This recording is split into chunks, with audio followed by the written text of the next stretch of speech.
Another week, another shot of irrigation water. It's working out nice so far. Good morning, everybody. Welcome to Tuesday. Running way below ahead, so we're good there.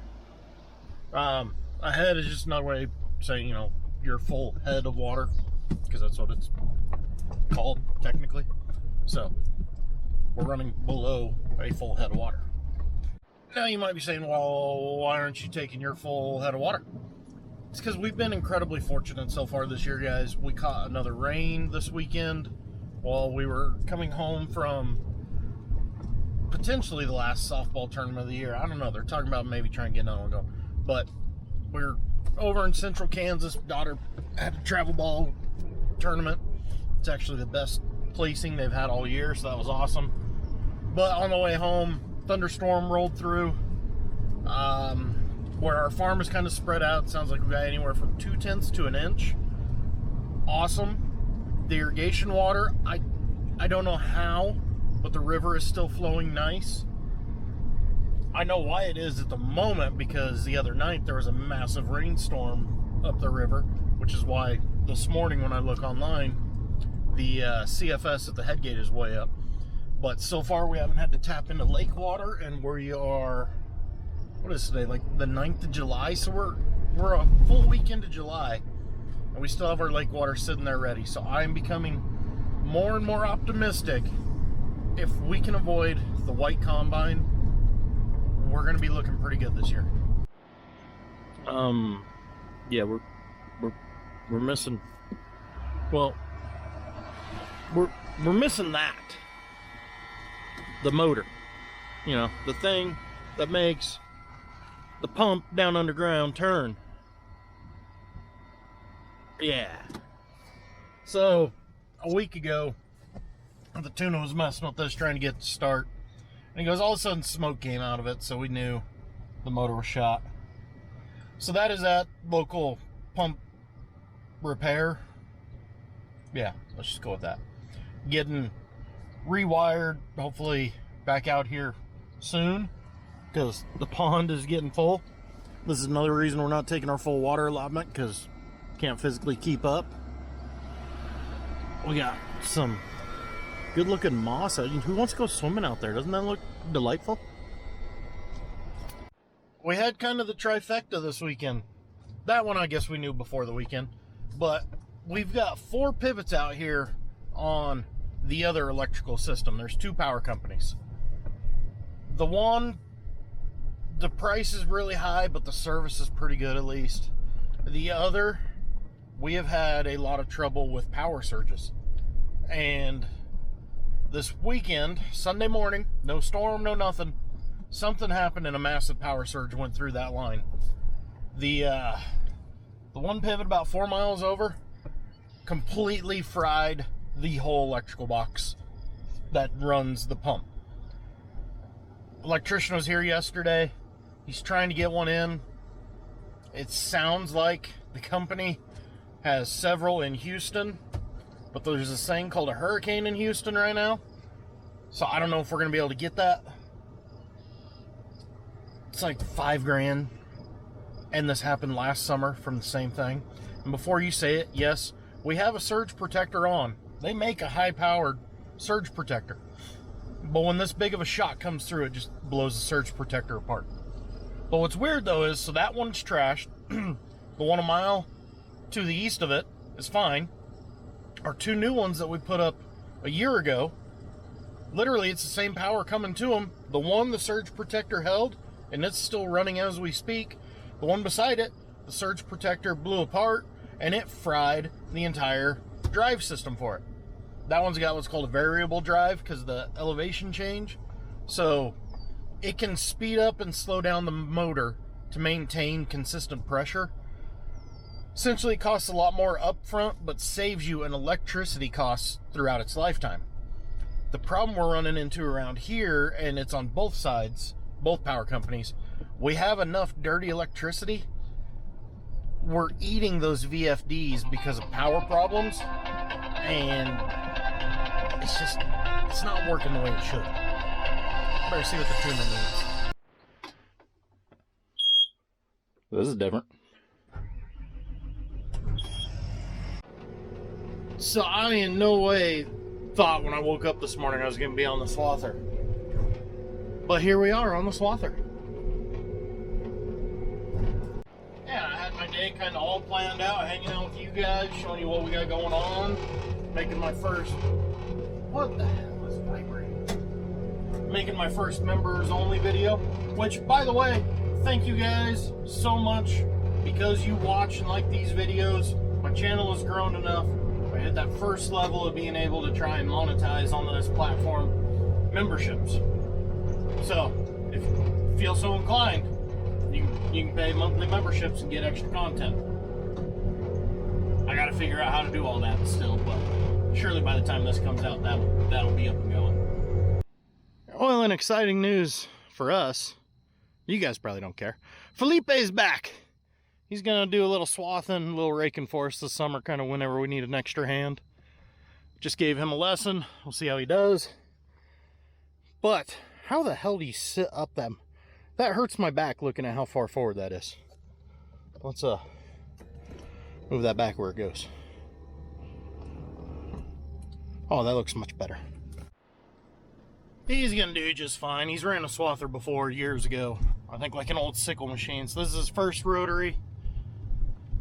He's got to get used to the steering like all of us. Oh man, I told him don't feel bad. I go, it's gonna be a miserable 2 days getting used to that steering. It's so sensitive, but it'll be fine. Can I go back to the swather? Pretty please. I do believe, as the kids would say, the U-joint has left the chat. Well, in the process of trying to fix the U-joint, I screwed up the gearbox, so that project will continue after lunch. Now, you guys have all seen this part before. In order to get the pivot out, you hook a chain there around the base of the frame, in this case to the back of my pickup, and you pull it. What's kind of amazing me is there's enough slop on that back tire to where it's not even turning. It's just dragging through it. I figured that thing would just freewheel itself along. I don't know. Looks like we gotta go about 50 feet or so, and then we'll have enough room to get a loader in, I should say, on the other side. We'll get a loader, kind of lift up around the main frame of it. Take tire off, take gearbox off, which is gonna be easier said than done. Then throw on a new gearbox, put the tire on, rebuild the driveline. Don't you just love it when a 30-minute project becomes an all-day project? Camera died on me this afternoon, but finally got that project done. That turned into a hell. Instead of just being a simple U-joint, we wound up having to do a gearbox as well. And that took 4 of us. I don't even know what time it is. It's like 3 o'clock now, I think. We'll go check on Felipe, see how he's getting along with the swather. Sorry guys, I have no idea where I left off with you. Between my camera dying on me earlier and being frustrated working on this pivot, what started out as a simple U-joint quickly turned into a gearbox. I might have said this already. U-joint went out. In the process of fixing that, gearbox broke. The shaft coming out of the gearbox broke. We got all that fixed, started it up, went 10 feet, got stuck, threw a mud lug on, went another 10 feet, next tower got stuck. Went another 10 feet, the next tower got stuck. So, it's been a aggravating day of babysitting one sprinkler. And it's friggin' frustrating. But now I gotta get all these bales out of the way. And it's 5 o'clock, everybody's already gone, other than Cameron, who's mowing weeds, and I'm just gonna let him keep doing that.